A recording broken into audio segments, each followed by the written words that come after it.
Hi, my name is Brock Carlson, and Name's Tim Christensen. I'm Jacob Smith. I'm Nicolette Tavetter. thank you for joining us for our presentation today.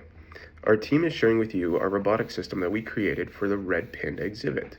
Now, the red pandas are becoming an endangered species, and we wanted to create this system to help care for the red pandas with minimal human interactions and allow them to thrive in their enclosures. Now, the animals face multiple problems in captivity, anywhere from temperature issues to improper diets and feeding times. Now, the goal here is that we reduce those problems and allow the animal to strive in its natural habitat and also be appealing to zookeepers and the zoo's customers. Pros robot systems. Pros to feed a robot to automatically feeds the red panda without aid from a caregiver. Tracking robot will track the last known location inside of the enclosure and display it on a map for the customer, and also gives information to the treat robot.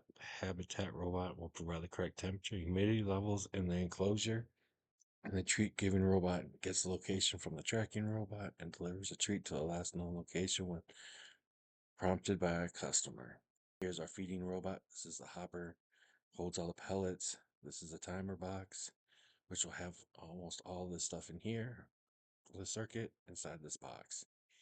This LED right here will be on the top, which will light up green, saying that there's enough food pellets still in the hopper, or red when it gets lower than a certain point. The LED will be told what light by the ultrasonic distance sensor, which will track the sense when the pellets are getting low.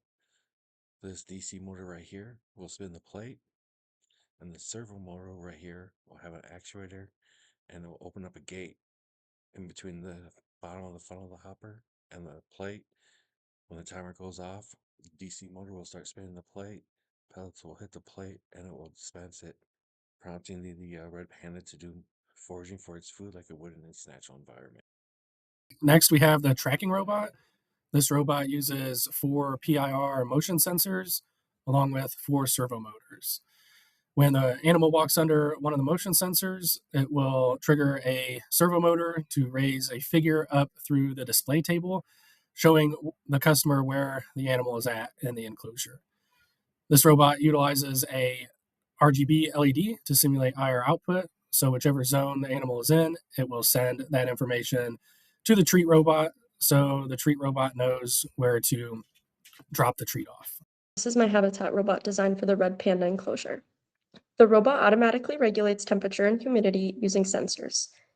It maintains a safe range of 63 to 75 degrees Fahrenheit by activating a heater if it's too cold, a cooling fan if it's too hot, and a misting system when humidity is too low. A water level sensor ensures the misting system operates safely.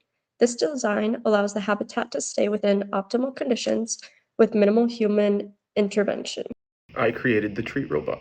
I designed it to look similar to a frog to be more appealing to customers and the environment, as well as trying not to disturb the animal in the enclosure.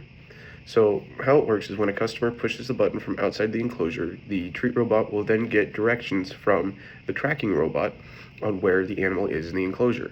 From there, it will move to that location, and then it will, once it has arrived, it will tilt down to a 45-degree angle as gravity will pull the treat to the ground softly.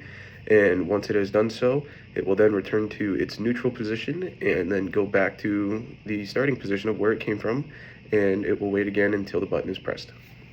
Here we have our robot scene.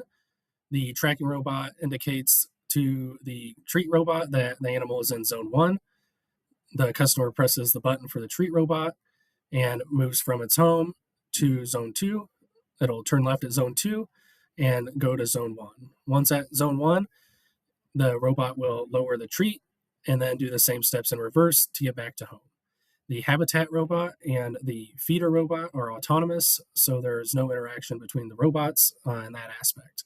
Compared to traditional zoo systems, this project adds significant value. Feeding robots reduce human interaction and encourage natural foraging behaviors, while the compact habitat robot is more energy efficient compared to large external HVAC systems.